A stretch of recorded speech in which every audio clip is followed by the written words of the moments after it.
it is pretty clear that the Gospels of the New Testament are not eyewitness reports of what happened in the life of Jesus. These Gospels were not written by the immediate followers of Jesus. One reason for thinking that is because it is almost certain that the immediate followers of Jesus could not write. Today we're used to everybody, basically everybody, 99% of this country is at some level literate. Not everybody. Literacy is still it's a big problem.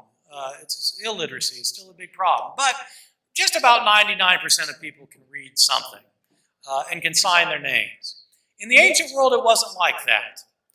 Massive literacy didn't come about until the Industrial Revolution. In ancient cultures, in fact, most people could not read or write, and far more people could read than could write. There have been estimates about literacy in the ancient world, the most famous of which was made by a scholar at Columbia University named William Harris, who wrote a book called Ancient Literacy.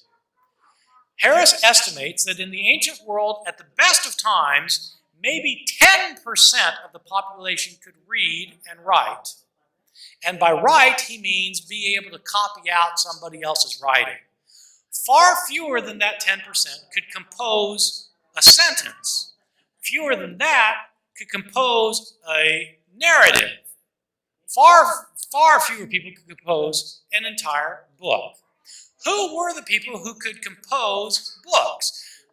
The people who were highly literate were the people who were very wealthy. They came from very wealthy families. They were almost always in urban settings, who had the leisure and the finances to get a high-level education. That's who could write in the ancient world. There have been studies of literacy in ancient Palestine, where Jesus ministered.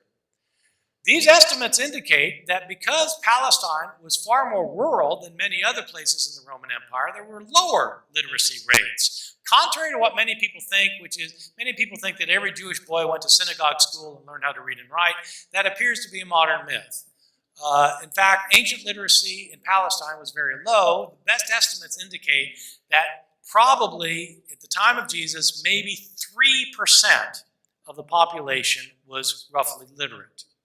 Far fewer than that could write, especially write books. The other thing to point out is that Jesus' native language and the native language of his followers was Aramaic.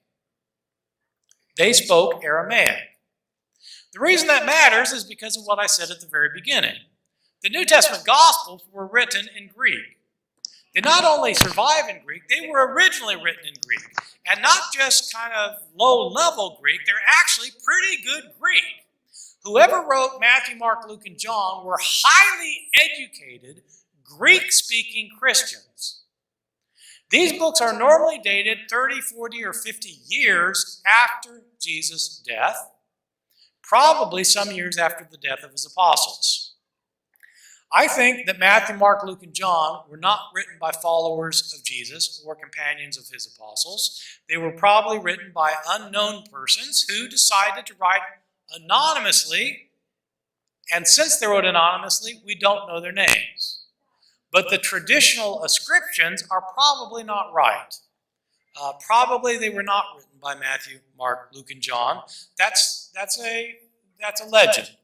It's a legend that in some sense is rooted in the Bible itself because, of course, in our Bibles today we read the Gospel according to Matthew, but we don't know actually who the author was, other than he was a later Christian who was highly educated and was not an Aramaic speaker, but a Greek speaker.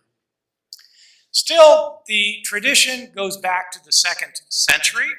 Within 100 years of the production of these books, after they had been circulating anonymously for about 100 years, there are church fathers who say that their names were Matthew, Mark, Luke, and John, and they give some of the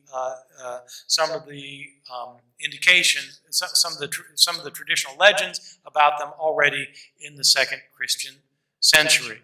By the way, one other piece of evidence that, for example, that Matthew did not write Matthew, apart from the fact that Matthew was an Aramaic-speaking lower-class person from Palestine who probably was illiterate. When you read the Gospel of Matthew, there's the calling of Matthew in Matthew chapter 9, where Matthew is called to be a disciple.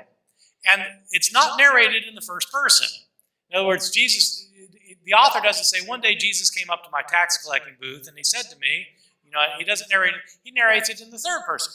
Why is it narrated in the third person? Because he's talking about somebody else. It's only later people who said, oh yeah, the person who wrote this thing is Matthew.